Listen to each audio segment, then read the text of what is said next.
Lecture de la Bible, lecture choisie, lecture associée et leur vue d'ensemble tirée de la Bible Vie Nouvelle, version second 21. En cette nouvelle année 2026, que nous vous souhaitons bonne, nous poursuivons nos symboles, nos secrets à découvrir dans le sanctuaire. Le sanctuaire, ce lieu où Dieu habitait parmi le peuple au désert. L'organisation spatiale était intéressante. Les tentes des enfants d'Israël étaient installées autour du sanctuaire, qui était un peu plus loin. Et lorsque Moïse se rendait à cette tente, qu'il appela la tente de la rencontre, tous ceux qui consultaient l'Éternel allaient vers la tente de la rencontre à l'extérieur du camp. Et lorsque Moïse se rendait à cette tente, tout le peuple se levait, chacun se tenait à l'entrée de sa tente. Tout le peuple, à ce moment, se levait et adorait. Vous trouvez cela dans le livre d'Exode, chapitre 33, versets 7 à 11. Ainsi, l'Éternel parlait avec Moïse face à face, comme un homme parle avec son ami. Et la disposition du camp et celle des tentes autour du sanctuaire était voulue par Dieu. Dans Nombre, chapitre 10, versets 1 à 10, l'Éternel dit à Moïse, « Fais-toi 2 trompettes en argent, tu les feras en argent battu, et te serviront pour convoquer l'assemblée et signaler le départ des camps. Quand on sonnera, toute l'assemblée se réunira près de toi à l'entrée de la tente de la rencontre. Quand vous sonnerez avec éclat pour la 2e fois, on lèvera le camp. Mais quand il s'agira d'une sainte convocation, vous sonnerez sans éclat. » Ainsi, Dieu mettait une touche de joie, de bonheur, de sérénité et à la fois de solennité quand il rencontrait le peuple d'Israël au cours des saintes assemblées. Nous lisons dans le livre toujours d'Exode, chapitre 16, au chapitre 16, l'épisode de la manne. La communauté d'Israël donna à cette graine qui tombait du ciel le nom de manne. Elle ressemblait à de la graine de coriandre, était blanche et avait le goût d'un gâteau au miel. Et pour que le peuple soit tranquille le sabbat pour l'adorer, il avait reçu ordre de ramasser en double la nourriture au 6e jour pour ne pas avoir à sortir de leur tente au 7e jour. Lévitique chapitre 25, versets 2 à 7 nous dit, « L'Éternel dit à Moïse sur le mont Sinaï, « Transmets ces instructions aux Israélites. Quand vous serez entrés dans le pays que je vous donne, la terre aussi se reposera. Il y aura un sabbat en l'honneur de l'Éternel pour la terre. Pendant 6 ans, tu ensemenceras ton champ, tu tailleras ta vigne, tu en récolteras le produit. Mais la 7e année sera un sabbat, un temps de repos pour la terre. Un sabbat aussi en l'honneur de l'Éternel où tu te réjouiras. Ce sera une année de repos pour la terre.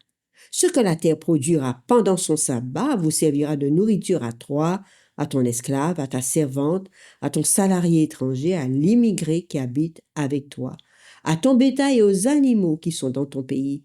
Tout ce qu'elle produira servira à leur nourriture. »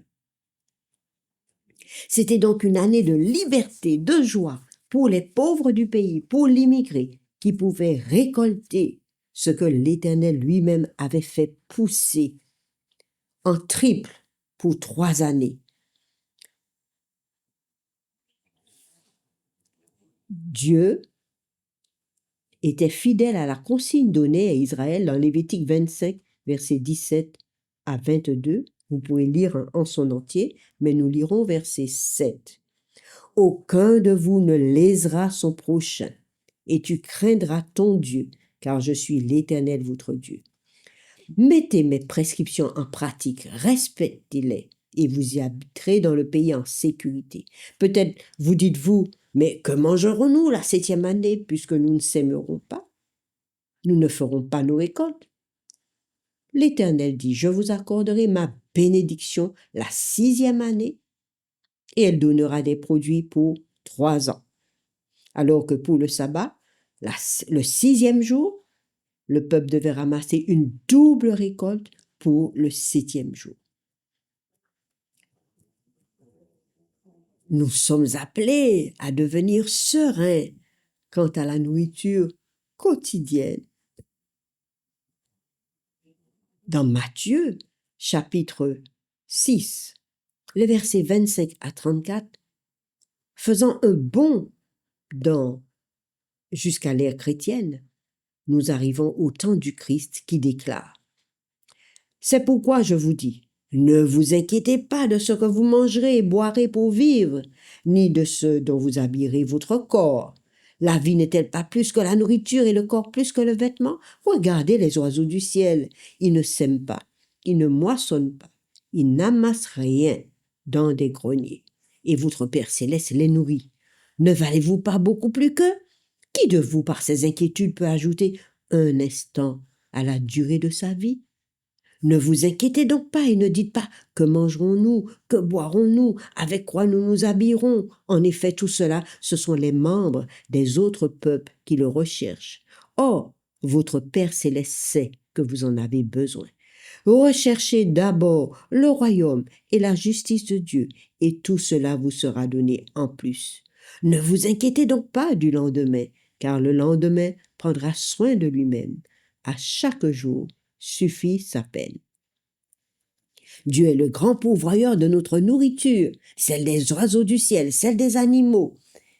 Et il nous donne des consignes pour qu'à notre tour, nous pourvoyons à la nourriture de ceux qui en manquent.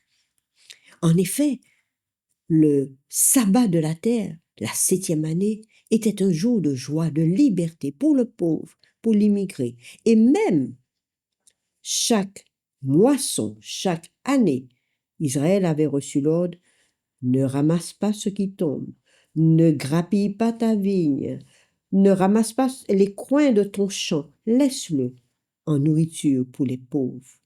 Oui, le Psaume 111, verset 5 dit: il donne de la nourriture à ceux qui le craignent, il se souvient à toujours de son alliance. Et plusieurs psaumes nous en parlent, comme le psaume 104. Tous s'attendent à toi afin que tu leur donnes leur nourriture en son temps. Nous lisons psaume 145, versets 15 à 19. L'Éternel soutient tous ceux qui tombent, il redresse tous ceux qui sont courbés.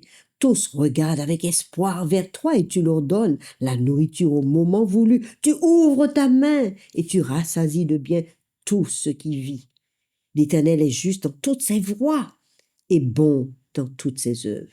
L'Éternel est près de tous ceux qui font appel à lui, avec sincérité. Il accomplit les désirs de ceux qui le craignent. Il entend leurs cris et les sauve. Il est capable, nous dit le psaume 34, de nous faire vivre même en période de famine. Et dans le sanctuaire, le grand prêtre et ses fils, qui étaient consacrés au service de la tente de la rencontre, le sanctuaire de Dieu, avaient une nourriture choisie par Dieu, bénie par Dieu, et elle était considérée comme sainte. Personne d'autre ne pouvait en manger.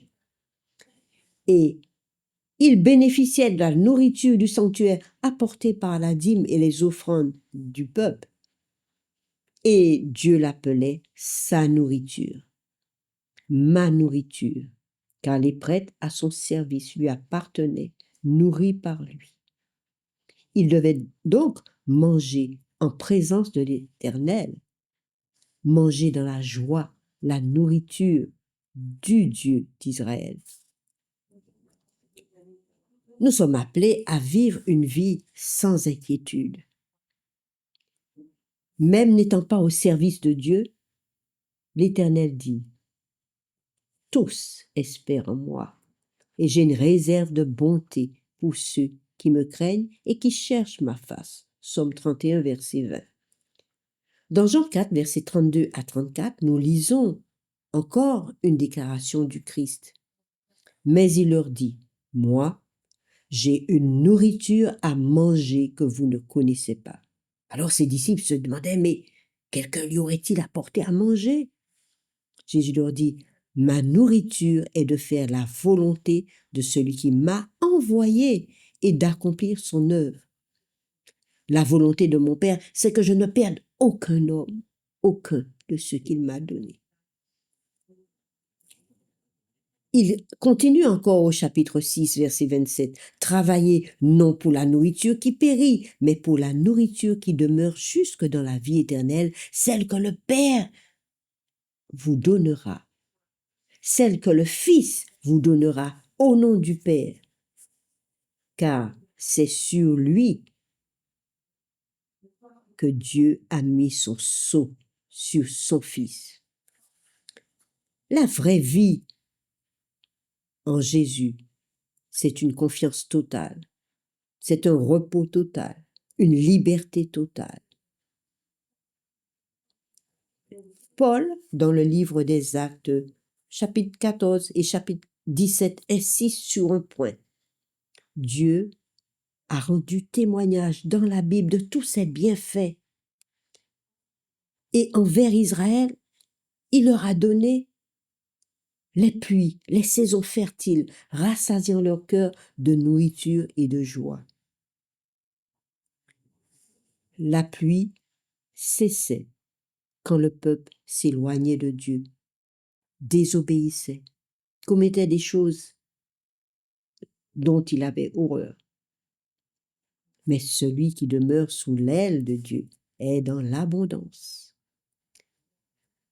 Sur le conseil du Dieu créateur, en janvier 2026, nous t'invitons à une vie sans inquiétude, dépourvue d'angoisse et de toute crainte.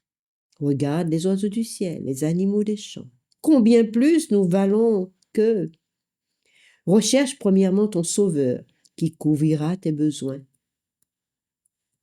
Il a, dit-il, des vœux pour toi en cette année.